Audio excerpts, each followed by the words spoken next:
Et Nihao et bienvenue sur Skiphone.fr, un guide Shenzhen pour ce nouveau test de la semaine pour Skiphone.fr, la boutique des GSM chinois. C'est qui vous donne les meilleurs téléphones en nouveauté? C'est nous. Voilà, donc cette semaine on vous présente le nouveau Dapeng A7. Vous pouvez chercher sur le net, on n'est pas beaucoup à l'avoir, il est arrivé je crois il y a un ou deux jours et on commence seulement à les voir arriver sur le market. Donc c'est Android nouveau modèle signé Dapeng et quand même plutôt pas mal. Je vais vous le sortir du socle, c'est joli, hein, ça tourne, c'est tout nouveau, on a investi à fond. Qu'est-ce qu'il a de bien ce téléphone? Toujours deux cartes SIM, un emplacement micro SD, une grosse batterie logoté Dapeng de 2800 mAh, ça c'est la classe. Un appareil photo de bonne facture derrière, donc on vous expliquera tout à l'heure. Sur le côté, bouton plus moins. Sur le dessus, bouton on-off. Le dessous, une connectique micro USB, le casque, le micro. Et sur le côté gauche, rien du tout. Donc c'est ce téléphone signé Dapeng, qui est vraiment un fabricant qui sort vraiment du lot. Au niveau des téléphones, on a vraiment quelque chose de sympa. À chaque fois, on a des modèles qui sont différents. On n'a pas de la copie de Samsung ou de HTC, mais on a des modèles qui sont à part entière. Donc c'est bien, pas bien, mais au moins on peut dire comment ils font l'effort de le faire. Donc cet appareil là a un écran démentiel de 5 pouces. Je vous mets à côté un Google Nexus qui fait 4 pouces 6. À côté c'est Rikiki, si au niveau de la hauteur on est bien, au niveau de la largeur celui-là l'explose. Et c'est pas plus mal parce que l'appareil est quand même super fin. Je vous mets à côté du Nexus quand même. Ça vous verrez un petit peu, ça vous fera un point de comparaison. Il est assez fin, il n'est pas très lourd. On n'a pas le temps de le peser, c'est vrai qu'on le pesera, on le mettra ça dans l'annonce après. Donc voilà pour la présentation un petit peu générale de l'appareil qu'on va vous mettre en route tout de suite. Lumière maestro, nickel. Un bouton de déverrouillage assez sympa. Et là, qu'est-ce qu'on a fait? Oui, c'est le GPS, ça fonctionne. On a essayé, on est resté dehors, calibrage 3 minutes, et on a une position, donc c'est bien là qu'on habite. Donc là, on l'a mis juste en GPS pour pas fausser les tests. Et on regardera après tout à l'heure, on va le calibrer en AGPS et vous pourrez voir la différence. Voilà, je vous fais voir ici. Donc là, il nous a calibré par là. Donc on n'a pas de petite flèche ni rien. Je sais pas si c'est dû au GPS qui fait comme ça, ou s'il faut vraiment le coupler au AGPS pour avoir une petite flèche. Ça sera l'occasion d'en parler plus tard. Le téléphone, donc l'appareil, est livré avec une surcouche Android 2.3.6, donc qui est dit officiel sur le site du fabricant. Pourquoi pas, moi je veux bien le croire, mais on a quand même quelque chose qui est sympa. 2.3.6, donc les IMEI c'est bien 35, ça c'est bon. Ensuite le menu, ici on reprend on a fait la mise en route, les boutons, la connectique, le téléphone, le double SIM, le menu avec la version Android. Ouh, il est là. Hop. Et voilà.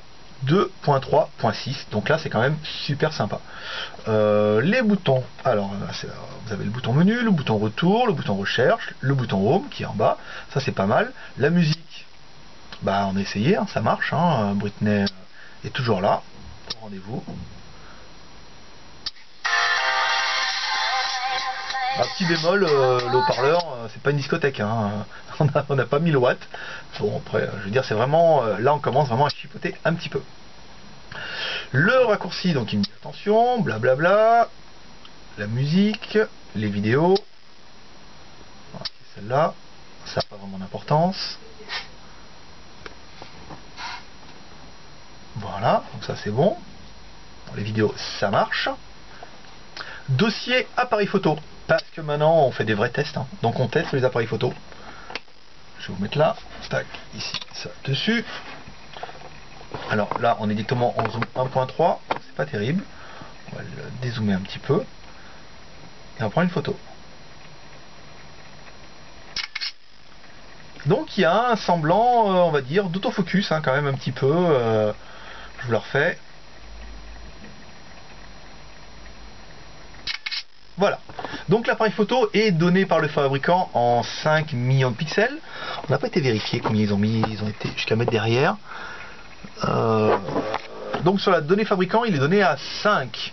mais derrière il est marqué en 8, et nous on a fait des photos, et elles ressortent en 3264 par 2448, donc ben ça fait 8, ça fait 8 millions de pixels, la qualité est bien, on a trouvé quand même que l'appareil donnait des photos assez claires, par rapport, même en zone sombre, on avait quand même quelque chose qui était assez clair, assez limpide, et vous pouvez voir, on voit le machin tourner derrière, c'est bien, ça en jette pas mal.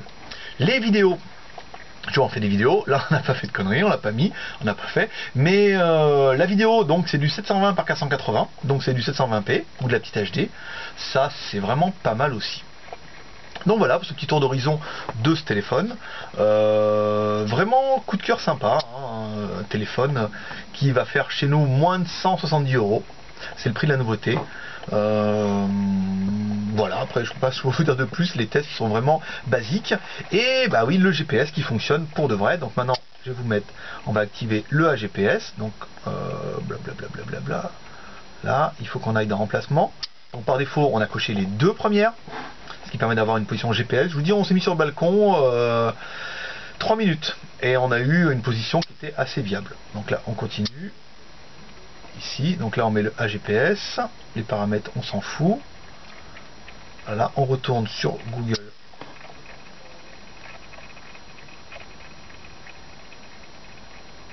Est-ce qu'il va le prendre? Il se rebouge un petit peu.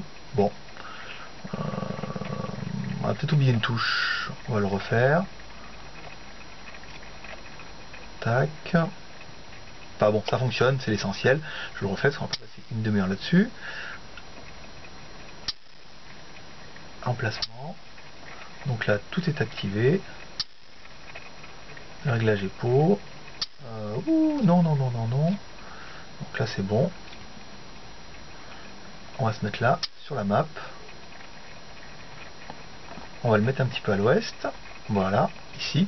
Et on va attendre qu'il recalibre. Donc, les points positifs de la bête. Voilà, donc là après il est recentré, on est bien. Il manque la petite... j'ai dû toucher un truc et il n'y a pas la petite flèche, mais à mon avis, ça c'est un détail. Mais bon, GPS ça fonctionne, AGPS aussi. Les avantages de la bête, alors du coup pour nous, l'écran 5 pouces qui est royal, hein, c'est immense, c'est vraiment bien. Samsung c'est les premiers hein, à parier là-dessus avec le Note, et je pense que le pari est réussi parce que tous les fabricants s'engouffrent là-dedans et les fabricants chinois ne loupent pas le coche. Donc l'écran 5 pouces, Android 2.3.6, donc on va sortir d'ici, voilà, donc on a une surcouche, enfin on n'a même pas une surcouche, on a vraiment un Android qui est assez sympa, avec les applications, les downloads, encore plus d'applications, voilà, bon, on a vraiment quelque chose qui est agréable et qui fonctionne très bien. Avantage aussi, bon bah c'est un Dapeng, hein, donc la marque est quand même un petit peu de recul, et on a des appareils qui sont assez sympas. Avantage, l'appareil photo, 8 millions de pixels, c'est royal, hein. L'autofocus c'est vraiment très bien, il fait des petites vidéos en HD. Le téléphone, on aurait dû commencer par ça, intègre les nouveaux processeurs MTK 6573, donc compatible 3G France, donc Free, Orange, pas de problème, vu que c'est la polémique en ce moment que Free ne passe quasiment que par Orange. Et c'est fait, on a des clients qui ont essayé, qui nous ont dit que c'était bon aussi, et Bouygues Télécom, on a eu des photos comme quoi ça fonctionnait très bien. Donc après tous les NVNO qui passent par ces trois opérateurs seront compatibles en 3G. Voilà, dernier avantage, la batterie, 2800 mAh, c'est royal, on espère que l'autonomie sera raisonnable. On n'a pas encore le temps de faire ça, on reprend le temps de tester le GPS et tout ce qui vient pour vous dire il a le GPS ou il l'a pas, il fait des vraies photos ou il n'en fait pas des vraies photos avec autant de millions de pixels, s'il fait des vidéos en HD. La charge, si on commence à utiliser le téléphone pendant 2 jours, le fabricant ne voudra pas nous les reprendre, après ça sera plus considéré comme neuf. Voilà. Inconvénient de la bête, c'est dur, quelques applications qui sont encore en chinois. On va prendre ça, peut-être que ça a changé, langue et voilà, clavier Android. Voilà. Voilà. On a encore une série d'applications là où c'est le désert total, hein, ils sont passés à la trappe. Ça ne nous a pas empêché hein, de mettre, vous voyez, la langue en français, ça c'est bon, de vous mettre la sélection, de mettre le module pour le clavier Android pour avoir des SMS en AZERTY, que vous verrez ici. Donc là il me dit qu'on a une carte SIM chinoise, ça tombe bien. L'accéléromètre ça fonctionne, Voilà, de petits inconvénients, donc du coup, bah, pas à son prix, hein, 170 €, je veux dire, là, à ce prix-là, vous avez rien. Surtout pas un téléphone de ce calibre-là. On cherchait, peut-être le poids, il n'est pas si lourd que ça. Peut-être les applications qui sont encore un petit peu qui sont pas totalement traduites. Ça sera vraiment que ce petit point qui nous a paru peut-être important à signaler. Mais dans l'ensemble, c'est plutôt pas mal. Concernant les retards cette semaine, on a eu pas mal de retards cette semaine sur le téléphone. En Chine, nous sortent le 15 mars le Foreigner Day, c'est le jour des foreigners. Donc la police court partout, fait chier tous les vendeurs pour essayer de bloquer un peu tous ces téléphones qui n'ont pas de raison d'être, qui sont pas officiels, pas comme ils voudraient. Donc c'est un peu la galère pour avoir des téléphones cette semaine, mais bon, ça dure 3 jours, et puis après, une fois que la police est partie, les affaires reprennent de plus belle. Donc voilà pour ce petit tour de ce téléphone. Ah oui, on pourrait mettre un impératif, le téléphone a toujours la télé. Là. Alors la télé, j'en vous le redis, c'est de la télé analogique qui n'est pas compatible, qui est SECAM, NTSC, donc qui n'est pour nous la France qui est en PAL, et en plus qu'on est passé au numérique, c'est-à-dire tout en TNT. En fait la télé ne marche quasiment que en Russie, en Chine et dans certains pays, donc la télé elle est dessus mais elle ne marche pas en France, et puis franchement ça sert un petit peu à rien vu que le téléphone est 3G et vous aurez des trucs aussi bien en streaming. Donc voilà ce petit tour d'horizon de ce Dapeng A7. Je pense qu'on est les premiers à mettre en vidéo sur internet, qu'on est les premiers à vous vendre, on laissera les autres faire. Après, l'essentiel c'est qu'on soit les premiers. Je pense que c'est pour ça que vous venez aussi sur Skiphone.fr, un à Shenzhen. Le téléphone est déjà sur la boutique Skiphone.fr au prix de 169 €. Maintenant on a des cartes mémoire qui vont jusqu'à 32 Go qui sont en plus pas chères, qui font que 30 €. Ça fait de la belle bête, pas trop cher, et ça permet, on a de plus en plus de clients qui aiment bien se faire plaisir via notre boutique et notre blog. Donc voilà pour ce petit modèle, et puis bah, dès qu'on en a un nouveau, on vous tiendra au courant. Concernant le Samsung A9102, on a eu des nouvelles aujourd'hui. Traduction, pas moyen, ils sont à la bourre, ils n'arrivent pas à le traduire, certainement à cause de la police qui tourne partout. Pas de traduction. Notre vendeur a dit qu'il a essayé de bricoler un peu, on lui a dit que c'était pas la peine, on préfère que le fabricant nous fasse une bonne mise à jour et que tout fonctionne. Donc il va falloir encore attendre à mon avis une bonne petite semaine avant d'avoir sur la boutique ce A9102. Mais en attendant, je pense que vous aurez ce Dapeng, et moi je serai vous, je prendrai celui-là parce qu'il est vraiment bien. Peut-être un peu gros pour certains avec son écran 5 pouces, mais il est vraiment bien fini, il fonctionne très bien et c'est plutôt sympa. Je vous refais les petites menus là. Il y a une petite application 3D qui est de toute beauté, qui a dû être pris chez SPB quelque chose. Voilà. Et ben moi je vous dis à bientôt sur Skiphone.fr, un guia Shenzhen. N'hésitez pas à laisser des commentaires sur lesquels on essaiera de répondre plus ou moins bien en fonction des questions. Et moi je vous dis bah à bientôt mes petits gars. Ciao.